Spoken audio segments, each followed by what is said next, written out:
محمد محمد محمد الرسول اللہ۔ ہمارے سید و مولا حضرت صلی اللہ علیہ وآلہ وسلم کو اللہ تعالیٰ نے حکم عدل بنایا۔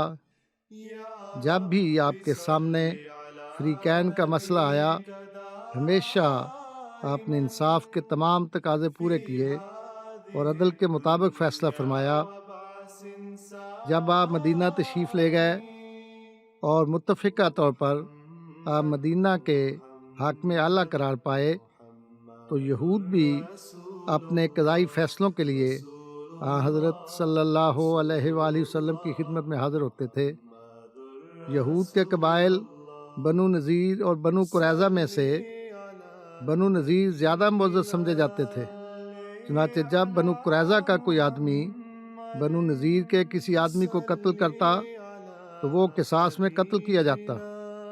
جب بنو نذیر کا کوئی آدمی بنو قریظہ کے کسی آدمی کو قتل کرتا تو اس کی دیت 100 وسق کھجور ادا کی جاتی۔ حضرت صلی اللہ علیہ وسلم کی مدینہ تشریف آوری کے بعد ایک دفعہ بنو نذیر کے ایک آدمی نے بنو قریظہ کے ایک آدمی کو قتل کر دیا۔ بنو قریظہ نے قصاص کا مطالبہ کیا اور اپنا ثالث حضرت صلی اللہ علیہ وسلم کو مقرر کیا اور آپ سے عرض کی کہ ہمیں اس کا قصاص اور بدلہ لے کر دیا جائے۔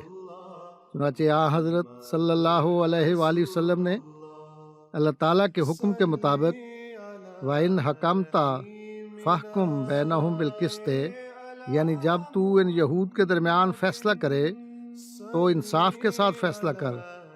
آپ نے جان کے بدلے جان کا منصفانہ قصاص والا فیصلہ فرمایا۔